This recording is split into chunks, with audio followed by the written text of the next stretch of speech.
All right, it's 7:30 right here on your Women Radio WFM 91.7. How are you today? How is every going? I hope you're feeling well, you're doing great, and you're feeling really energetic today. All right, today's Wednesday is the 1st of April 2026. Happy New Month! Yes. Happy New Month to you. I hope sure nobody don't do April Fool because a lot of us just get to forget that. Anyway, Nigeria is too busy, sir. We are too busy trying to find daily 2K. What can they remember? Anyway, some people share the do anyway, if they do and give you, just take it in good heart, in good faith, and just move on, okay? But shall make sure say they don't do and collect your money, because if that one go, otilo.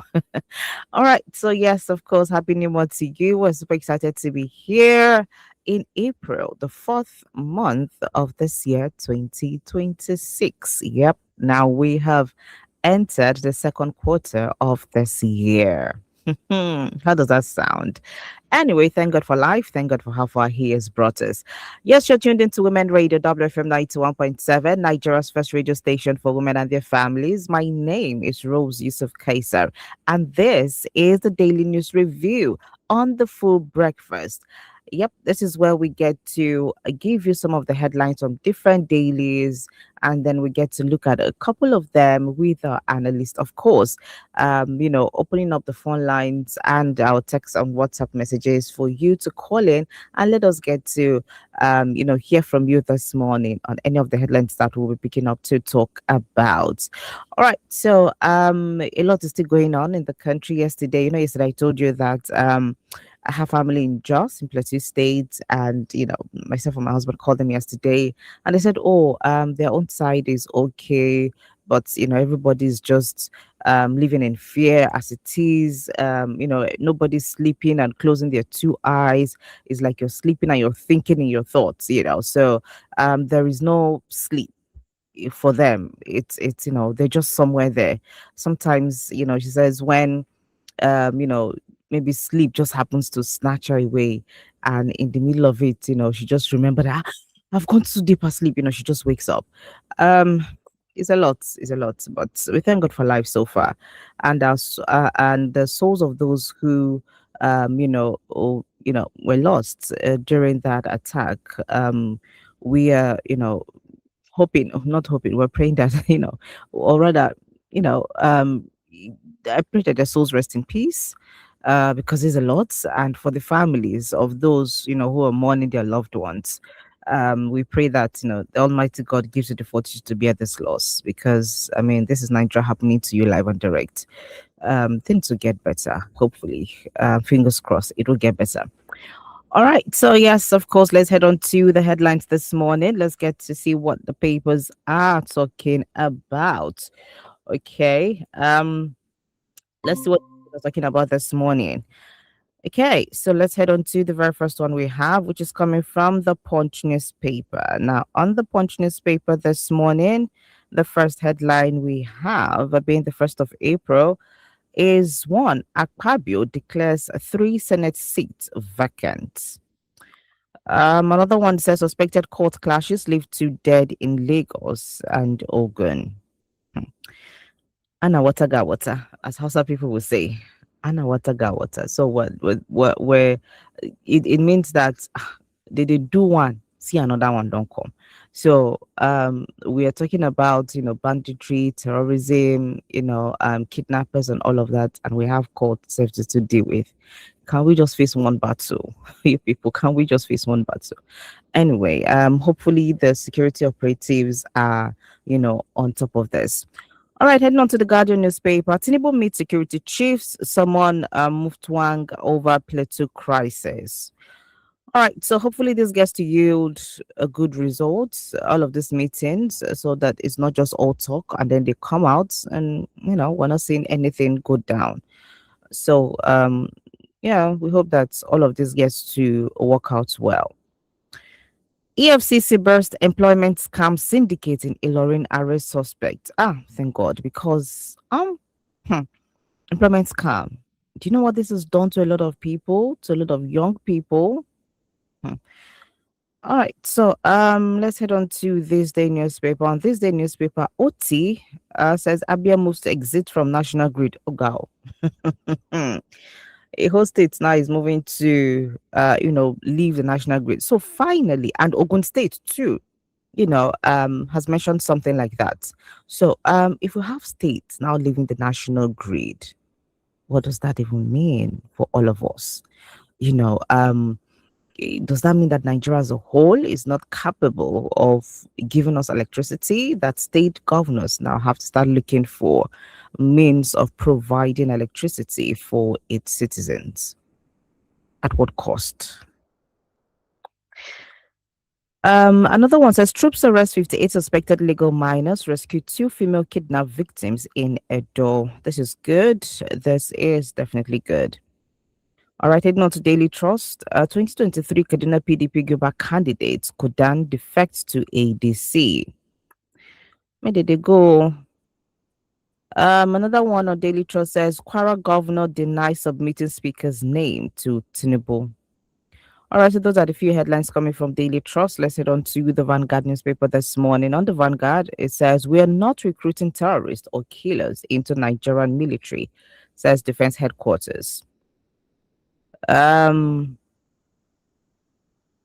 Heading on to the next one. Senate approves Tinubu's $6 billion loan request. $6 billion. I say we could get one way dig ground before. We will see the service. We get that one for ground. So the difference between this one and the former one now, how far? You will see how far. Anyway, we'll get to talk about this later. You see how high this one has gone. And then what does that mean for Nigeria? What does that mean to the common man? How are we repaying all of these debts? It's a lot there. But we'll get to look at it sooner than later with Buki this morning. So heading on to Premium Times. On Premium Times, NDLEA arrests 104 suspects and seizes 1.8 billion naira illicit drugs in Edo. This is coming from NDLEA official. Still opposite with all of these things. Yeah, we still get to see, influx of drugs everywhere. It's just a lot. And I hope that the NDLEA, would sit down, devise new maybe means or technology of blocking all of these things. Because trust me, when there is no supply of it, demand will definitely go down. Yeah. All right, on Premium Times, Enugu on high alert over rabies outbreak. Oh, God, I beg you. And let's head on to the Nation newspaper. Tiwa orders political appointees in 2027 elections to resign. Yeah. Another one says NLC pickets AEDC headquarters issues 48-hour ultimatum over sack of 900 workers. Okay. This some of the headlines coming from the Nation newspaper. Heading on to the cable this morning. National Assembly passes 68.3 trillion naira 2026 budget after Tinubu's upward review request. Another one says Bauchi Governor Bala Mohammed to join ADC on Thursday. Kill. At the end of the day, each of them know what they're after. All right, and that's why we say that some of our political parties don't have a clear-cut manifesto right now, or what actually binds them together. Because if they do, no, it's not called the manifesto. If they do, then a lot of the activities that we see going on in different political parties, or the moves that we see going on in different political parties, will definitely not be there. All right, so heading on to Daily Post. Daily Post Nigeria says 8 Kano reps dump NNPP for APC. Another one says 2027 polls, Ebonyi ADC balls over imposition plots, members finger former governor. All right, so those are the headlines from Daily Post. Let's head on to the Tribune. On Tribune, Plateau killings, governor declares curfew, vows justice for victims. Another one, On the same Tribune says ADC to receive first governor as Governor Bala announces defection plan. Now let's head on to the pen pushing. On pen pushing, Independent National Electoral Commission exhibited lunacy by recognizing weakest faction of People's Democratic Party, says Bode George. And the last one on pen pushing says Adelebu denies resignation as minister. All right, so that's it. Those are the headlines coming from different dailies this morning. Do want to be a part of it, and let's get to hear from you this morning. So this is the daily news review on the full breakfast, and it's about 19 minutes here. It's about 19 minutes to 9. Is it no to 8? I beg your pardon, to 9. Tonight this morning. So do you want to be a part of the program by dialing or rather by sending us WhatsApp messages or text messages to 070-317-56537 or 08155917917. Those are the numbers to send in your WhatsApp messages for now. We get to open up the phone lines in a bit. So let's go ahead and meet our analyst this morning. Good morning, Buki Femi Ajala is joining us this morning. Good morning. Good morning. I hope you can hear me. Loud and clear. Loud and clear. Yes, Buki is doing great, thank God. I mean, it's always a beautiful start for Wednesday. Though at times when you want to think about what you want to talk about, when you see the news that is being sent, you want to say, oh no, not today, not today. Why should we be looking at this? But hey, we just have to talk about it and get by, hoping that we will be able to get some insight. We'll be able to also assist even the government and whoever is on that seat of power to be able to hear from us as well. So we'll keep talking, but Buki is fine. So how are you two? How are you doing? I'm okay. Fumi has forced me to take this. Yes, I was wondering. I was wondering this morning. It's fine. Yeah, she's okay. She just took a couple of days to just go rest. Yeah, I mean, we're all human beings. So at times the body will say, "Hey, hold on, calm down. I need some rest." And when you come back, you come back refreshed. Yeah, that's fine. Yeah, definitely. So to all our newspaper family, how are you doing over there as well? All right, so I'm hoping that everybody's doing fine on their behalf. Okay, so Buki, let's start up with this loan request or this loan that the president has actually. And did you see the kind of speed that the Senate actually used to approve this? Within 4 hours. Okay, so we can actually do things like this.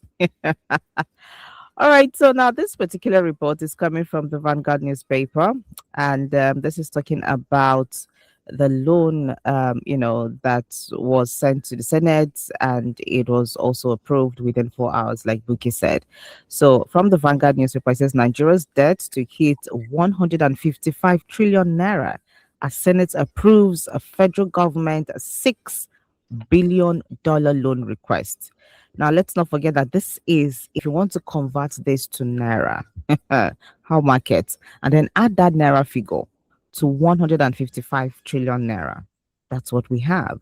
Okay, so we'll just quickly look at the reports. It says Nigeria's total debt stock is set to rise from 155 naira 155 trillion naira following an additional $6 billion loan request by President Bala Tinubu, hurriedly approved by the Senate yesterday. Now, this loan, the $6 billion loan at an exchange rate of 1,400 per dollar, adds 8.4 trillion naira to the country's debt stock, which stood at 149.69 trillion naira at the end of 2025 to 155.1 trillion naira. Now, experts have come out and warned that the new borrowing comes with huge foreign exchange risk and will lead to worsening of the federal government's debt service to revenue ratio, which is estimated at 60% by the end of 2025. Now, the approval for the $6 billion loan yesterday came barely 3.5 hours after the president of the Senate, Godswill Akpabio, read the letter from the president seeking the approval. All right, let's even break this down a little. Now, in a nutshell, yeah, Nigeria is going to owe more money. Okay, so which is now what this means is that previously we had about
Oh my God. Okay. But can you hear me? Okay, so let's start with this. We all know that for the past maybe 29 years, yeah, I mean, we've always had a deficit budget, and it's a cause for concern. I mean, think of a family man who throughout the years had always been borrowing. And the borrowing is not really to create an asset 100%, that can generate, the capital back and bring, some returns, profit that can be used to do other things, so that somewhere along the line you get out of debt. Even if you still want to take more debt, you know that you are using it into assets. So Nigeria had actually been like that for over 29, yeah, more than 29 years. We've only recorded two. I'm talking about after independence, we've only recorded 2 years of surplus, 1995 and 1996. However, this should not come as a surprise to many people because if they had understood how the budget is, they have said that 33 trillion will come in as revenue. And even this tax that we're talking about, they want to expand the tax net, they want to expand the tax net. If you really look at the contribution of tax, to that revenue is small. And that's why they want to expand it more, and then all other sources of revenue that the government. But the bottom line is 33 trillion is coming in as revenue, but we are going to spend 58. So you already know that there is a deficit, and they had said it from the word go that the shortfall of our 20 something 25 trillion thereabout, obviously will come from where it will be borrowed. The question which every Nigerian is saying, and even the experts, is that this money, what is it used for? And it's very, very clear that these monies that we borrow, a large percentage of it, I want to say a large percentage of it, though on the books, it's like, oh, it's a lower percentage. They had even said it when you were reading out the purpose of it. They have said 40% of this loan, will be used for developing priority infrastructural projects, which we like.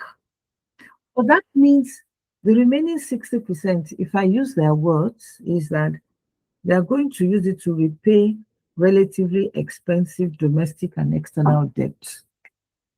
They meet urgent financial obligations. So for me, that are question mark. I must also warn that this is our own analysis from where we are seated. But those that are in it, when they look at it, they know, what, to survive as a nation, we've got to have money. Look at what happened for Jos. Do you know how much money has been released? You understand? We don't pay for any other thing that will come. Monies are going to be released. This money is where is it coming from? How much of it was budgeted? You understand? So it's a whole lot of juggling even for them.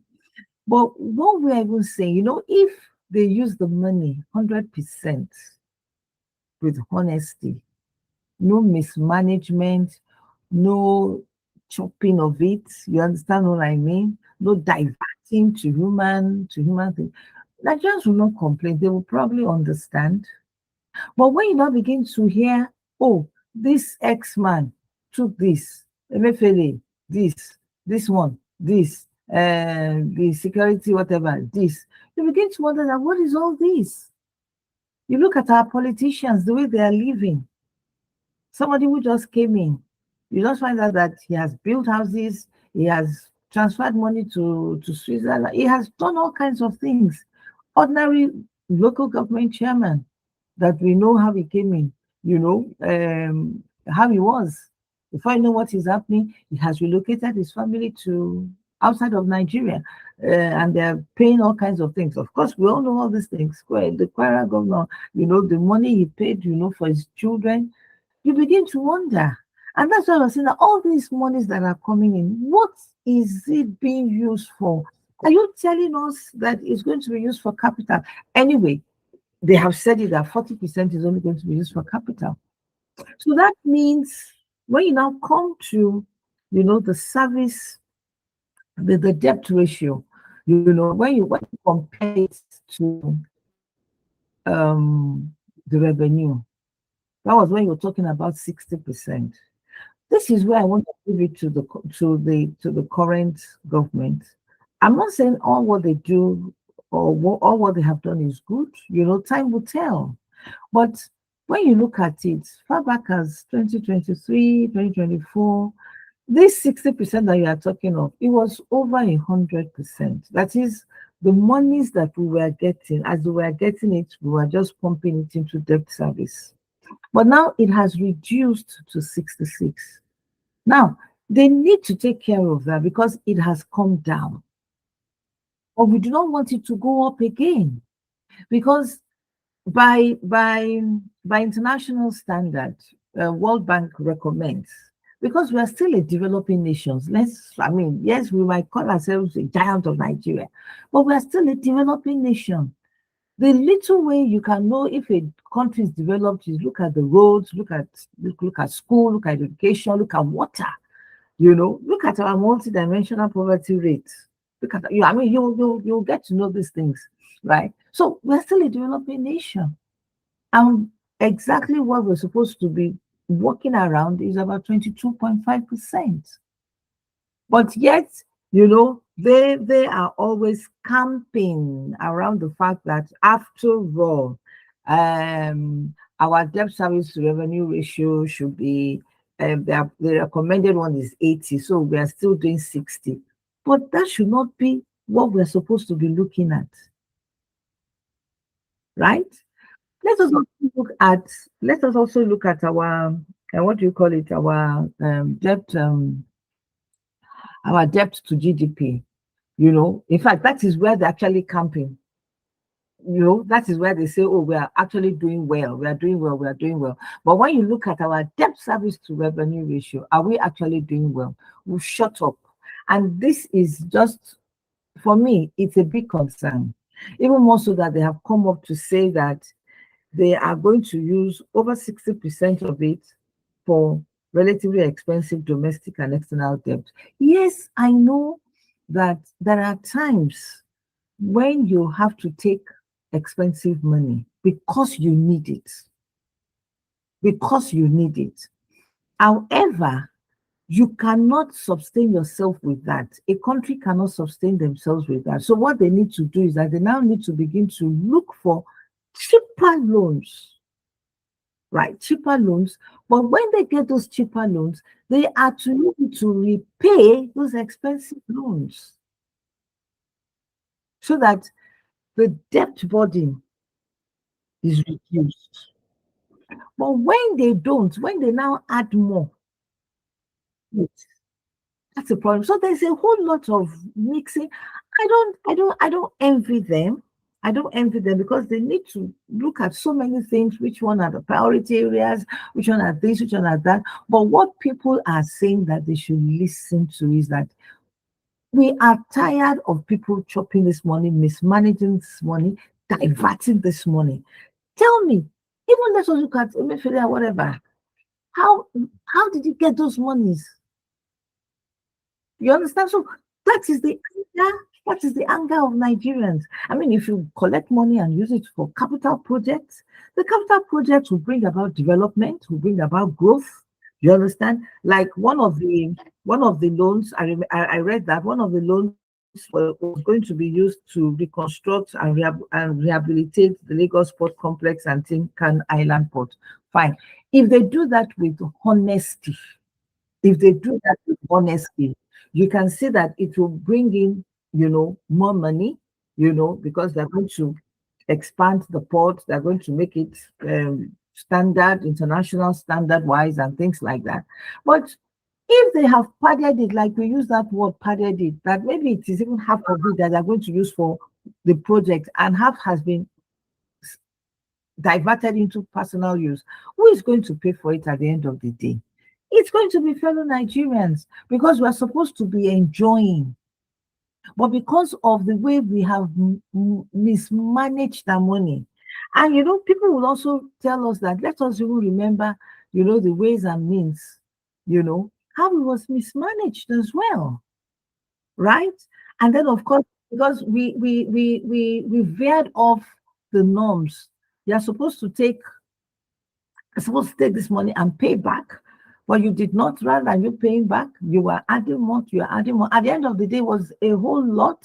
And the next thing is that they turned it into a loan, 40 years. So it is even part of, the debt servicing that we're having, apart from the domestic one. So it's a whole lot. Now it has increased.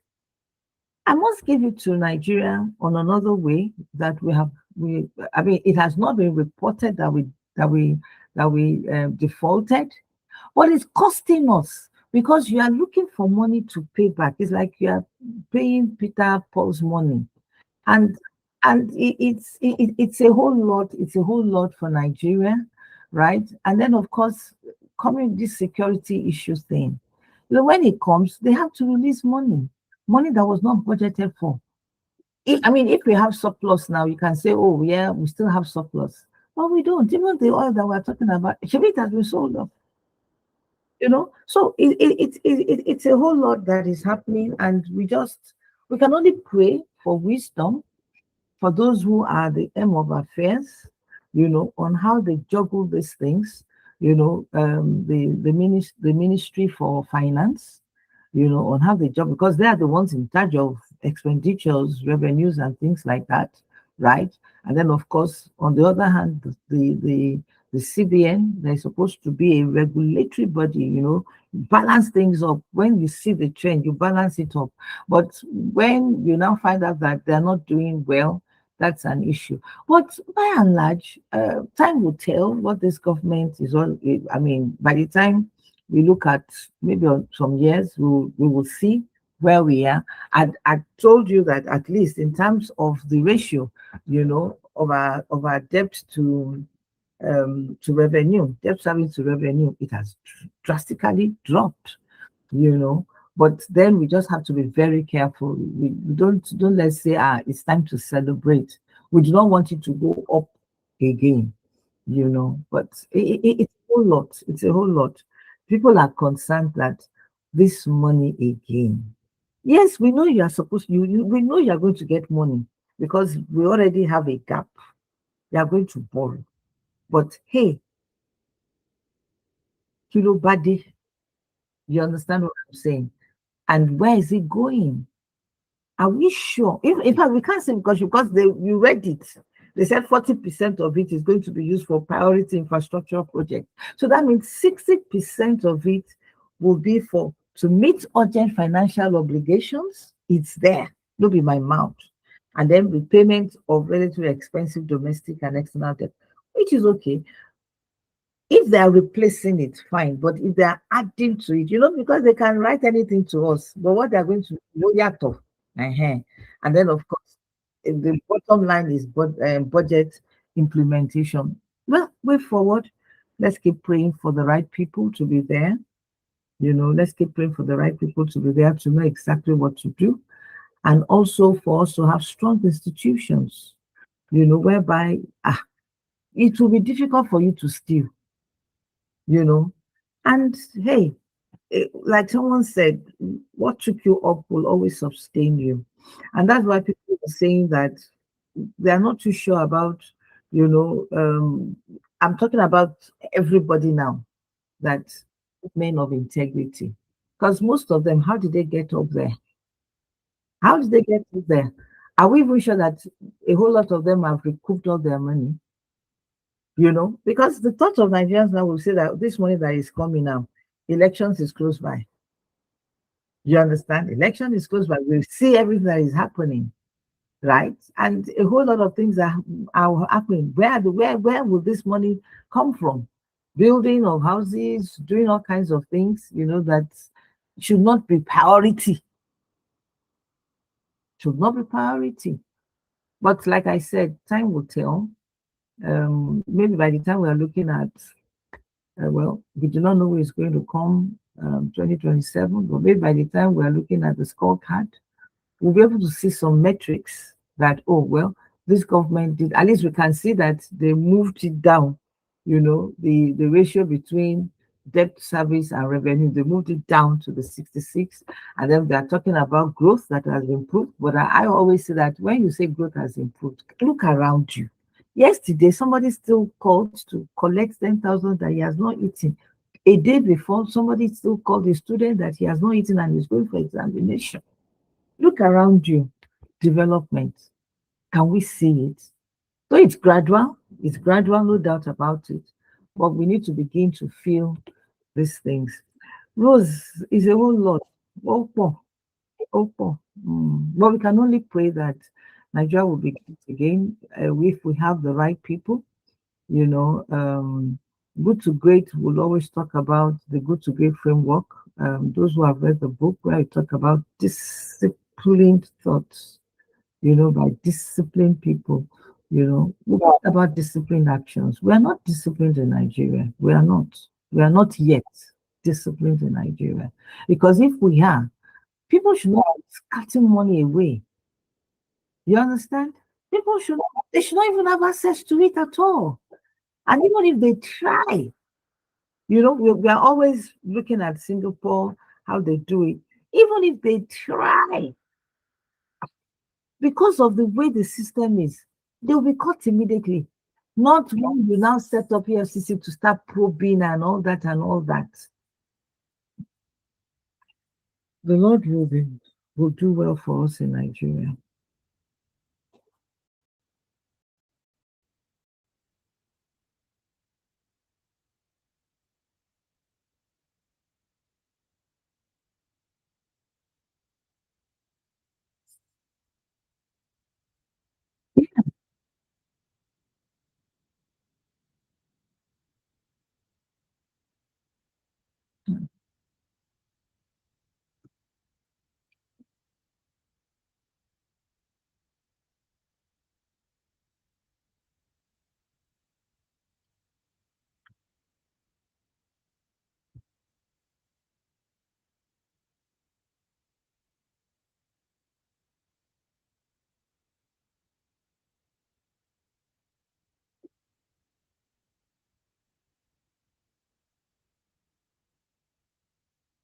Yeah,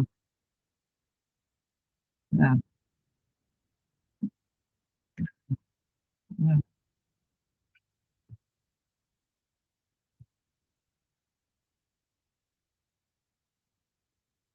Mm, mm, mm, mm, mm,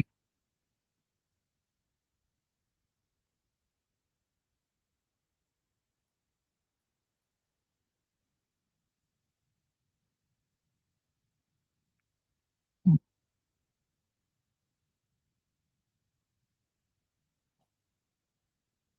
Yeah. That's it. I mean, if they borrow, no, I mean, nobody will tell you that don't borrow because we know nations borrow. But when they borrow, 100% should go for capital. Even if there are, instances, I mean, we don't pray for COVID and all that. Most nations, went through the ways and means, they borrowed like that. But immediately they came back. Even Singapore that has never borrowed for over 30, 35 years, that had always been doing surplus budgets, and they were very proud of it. Even during COVID, they do that because it was a standstill and people needed to spend money, people needed to eat, you understand? So they had to bring money out. They had to, they have to print money, like they say. It's really not about printing money like that, but crediting, the account where you can now draw in. But then, they are very, very institutionalized, you understand.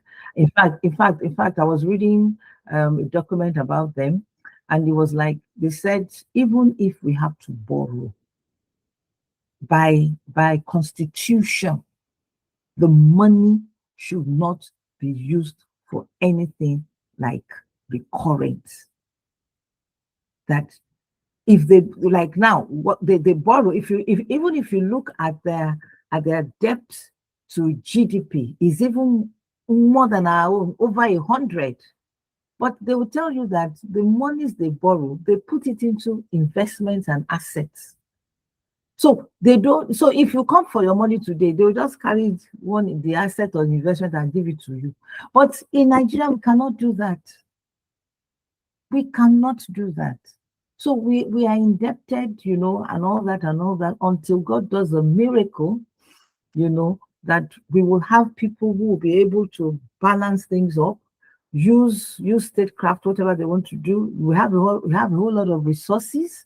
You understand that they will use, they will manage properly, to get us out of this problem. For me, based on what God has blessed us with in Nigeria, We are not supposed to be having deficit budget, repeatedly. We are not supposed to. God has blessed us with resources. You understand? But we'll have to go back to the constitution on how these things are, and then it's not just even the constitution, but the people, the stakeholders. Who are they? Are they men and women of integrity? That when you say 100 naira, you are going to use that 100 naira for what you said it is, capital or human development. Even if it's not for capital, but you use it to develop human beings, probably like, okay, oh, we are going to use it to do basic education. Everybody is going to go to school. They are going to do everything. These children that you are producing, one day they are going to be productive to Nigeria. In fact, it will even increase your literacy rates, and they're going to be productive because they're the ones that will move when they graduate. They're the ones that will move into all kinds of sectors to revive it, and then you have more tax that you can pay. But when you eat what you are supposed to sow, wàhálà ti ṣẹlẹ̀ nìyẹn. So we can only pray that God will give us right leaders who who have the heart of Nigeria, who are ready to restructure, you understand, and men of integrity. There are one or two of them that we see, that if you look at what they are doing, you know that yes, these are good men. These are good men. These are the kind of men we should have in Nigeria, that they turn things around. We have a couple of them in this present government, but I want to see more.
But they've been having meetings. I mean, when I say they, the presidents and governors, they go there, they sit down together, they talk and all that.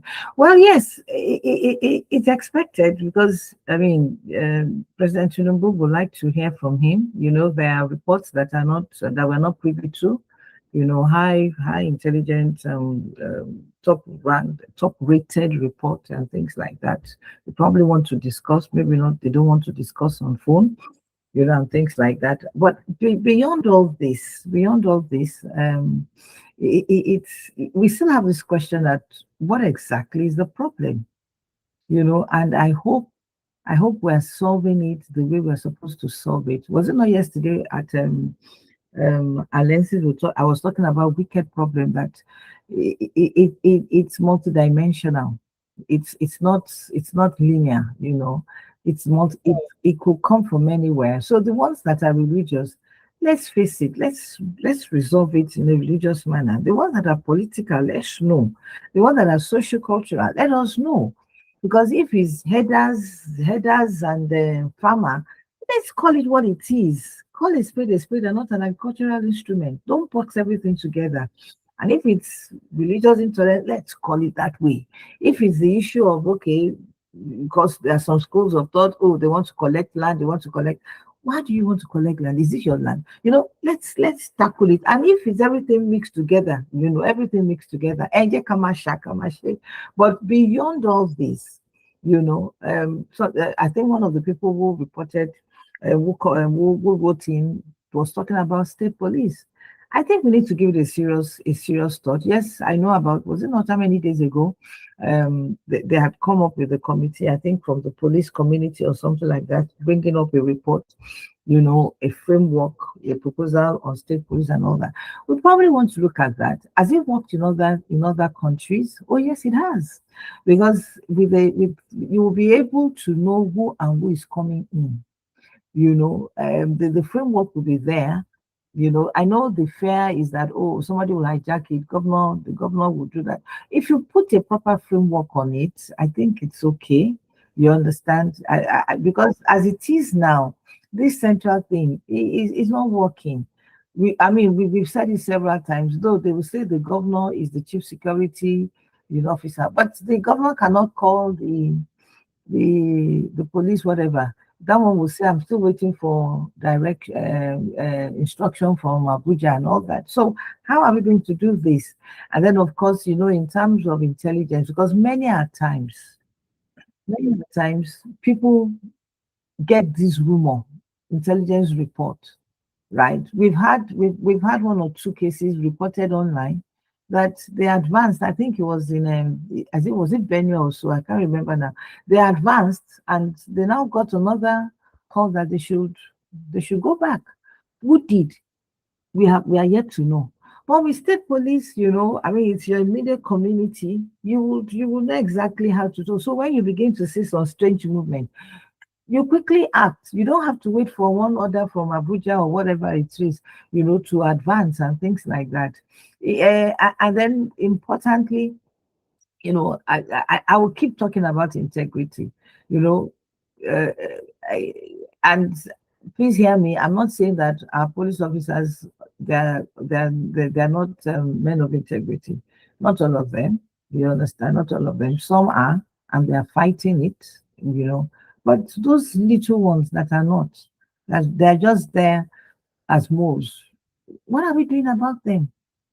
I think I cited somewhere that US has brought up some people, linked with Boko Haram. What are we doing about them? We have a list that Dubai brought. Alpha. Who have they prosecuted? All what they keep saying is that, which is the normal statement. It's like they copy paste. We have seen that from their governor, that they are going to go after them. All of them are going to be punished when they get there. Who has gotten them?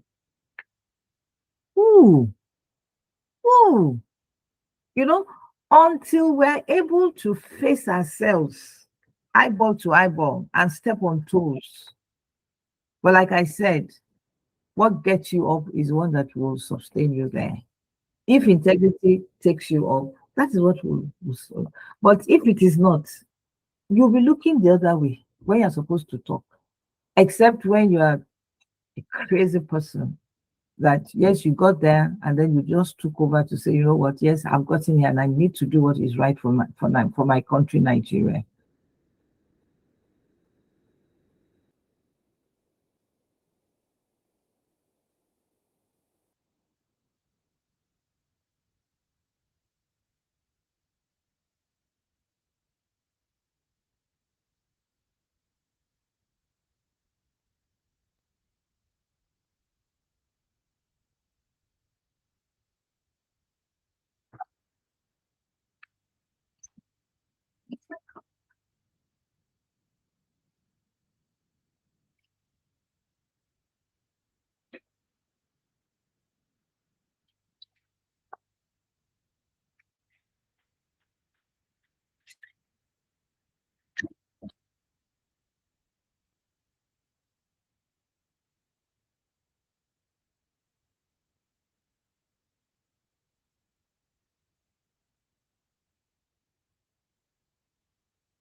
Take care.